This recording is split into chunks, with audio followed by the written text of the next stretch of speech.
Ignax's burning jowls, of course, realm of damnable fire, and of course we can't get a light to take. The super brim steel helm of the 14th leaden bowls snarled before throwing down the wick. The kindlewood stacked within the ring of stone smouldered, its light catching off the dried river valley's sloped crags before winking out. It was getting beyond a joke now, and it hadn't been an especially amusing one to begin with. But that had described matters since the twin-tailed crusade had begun, one long litany of murderous error. It wouldn't have happened if First Marshal Vedra was here. That wasn't the lioness's fault. Subaru would take a dirk to any who said so.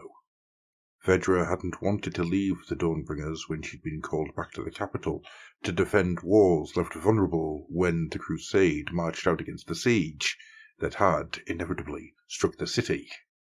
Typical conclave second-guessing, that typical Azerite cover-your-own-backside wheedling. That was when the wheel nuts and their withered pontifex had taken over. Not at once. They'd been clever. They'd waited until Marshal Malchorn, more to guard him, had fallen in the truce break debacle before spreading the word of their so-called, soul-grinding great wheel, so slowly, so subtly, that by the time right-thinking folks had realized, it was far too late. For the Faithless, a moniker the naysayers had eagerly seized for themselves, there had never been a choice but to eventually part ways. Sighing, Subra rubbed his hands and stood. Amidst the motley assemblage of lean-tos and wagon-holes, other crusaders tried to stoke campfires. Lilting strings described an old Batari tune, though it was almost drowned out by the groans of the many wounded carried upon makeshift gurneys, the buzz of flies around recent corpses, and the muttering of quartermasters checking over what dregs of ammunition they'd been able to seize before leaving. But elsewhere, folks laughed as they raised shelters or cooked rodent meat on heated rocks. Faithless, yes, but not hopeless. Better to die free than be ground under the wheel. Subra stopped to set up a palisade, trading a laugh with Old Heg and his fusiliers before pacing through the makeshift camp.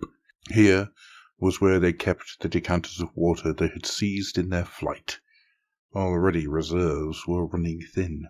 Frowning, Supra? Supra snapped to attention as he turned to face the speaker. Throne of Azir, it sounded foolish, but Thungist Smold seemed to glow amidst the Actrian eve. Dust-covered and worn as his uniform was, the inquisitive, violent glimmer of his eyes hadn't faded. It was when things had looked bleakest that Smold had stepped forward from the ranks. Folks called him the young corporal to his face, and Malcorn's lad amongst themselves. The resemblance had never been formally acknowledged, but it was so uncanny as to be beyond argument. More than that, though, Smold would butt heads with the wheel-nuts without flinching. When debate had finally proven fruitless, it was Smold who'd rallied the Faithless battalions to break camp in the night, bloodlessly taking their leave of the crusade. His words kept strength in flagging limbs, and his vision, to march back to Hammerhal and detail to the conclave exactly how their vaunted crusade had been going, had become the renegade's guiding light.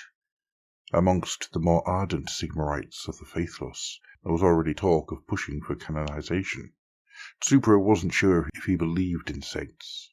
He just believed in Smold. "No, Corporal," Supra said. "I'm committed.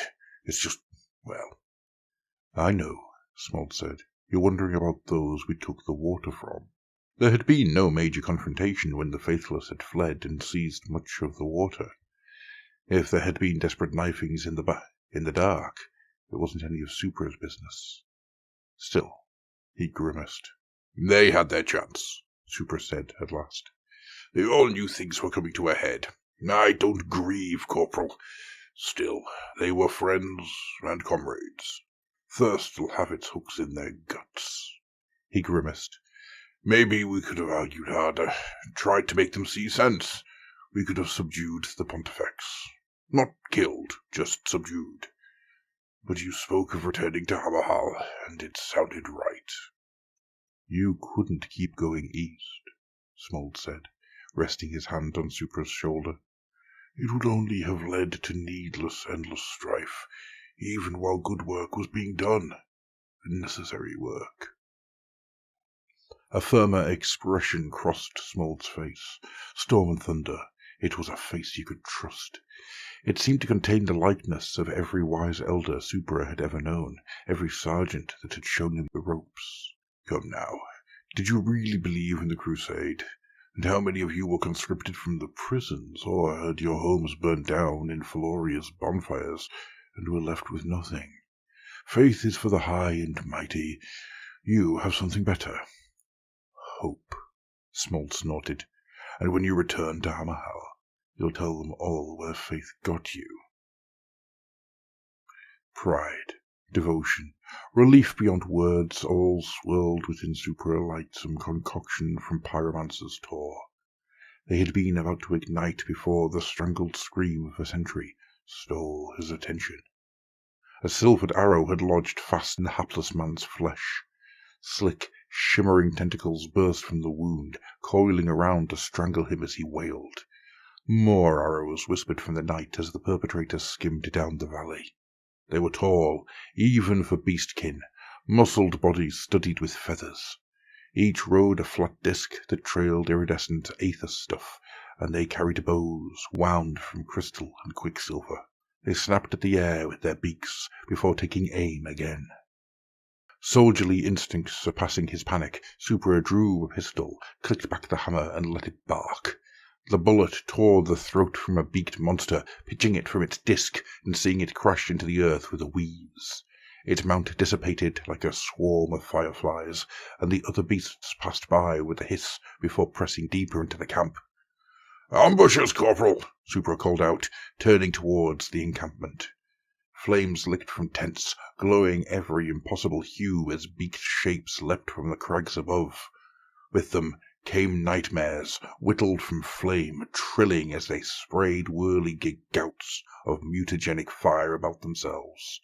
A steel helm burst from the inferno ablaze, screaming, before detonating in a puff of mist. Said Smold, lips pursed. They arrived earlier than expected, typical in their enthusiasm. The corporal extended a finger. From its tip, a tongue of warp fire coiled around the steel helm's feet. Supra screamed raggedly as his legs warped into ash-pale trees, branches embedding into the ground. The slightest motion felt like it would rip him apart. Pistol dropped from trembling fingers. Supra forced himself to focus on Smold. "We trusted you." "You did," Smold said, and screeched and sang and cackled and grunted and sobbed and soliloquied and whined and chanted, all at once as his battered officer's garb unspooled into fine cobalt robes. Supra could only watch as Smold's left arm split into three, while the right reached to grasp a serpent-twinned staff that manifested from the air. "And I never lie. We could not have too many of you going east. Fate is tangled most delicately there, but your hopes, so vibrant, were sublime. You believed not in the Pontifex. Now you believe not in I. So you die as you choose to be," the entity said, as its crafted face transformed into rolling blackness beneath a hood. "Faithless!" Beaked Gorkin were approaching. They carried sacrificial knives. With shaking hands, Supra groped for his pistol. The hooded being folded its arms in some esoteric sigil. A wail left the Freeguilder as his fingers were transmuted into dribbling stork mouths that whined in dismay. "And one more gift I shall bestow," the demon said in its ninefold voices. As Supra watched through bleary eyes, its transformation into an abomination paused. Instead, it became something worse. Arms folded back into themselves as the uniform of a Hammerhalian steel helm knitted into being. A face began to protrude from beneath the hood, eyes bulging before snapping into more human proportions. A facsimile of Supra Brim looked down at its mutated moaning opposite. It smiled. "You will indeed bring your words to the Grand Conclave," the demon doppelganger said. "If there's any conclave remaining, that is."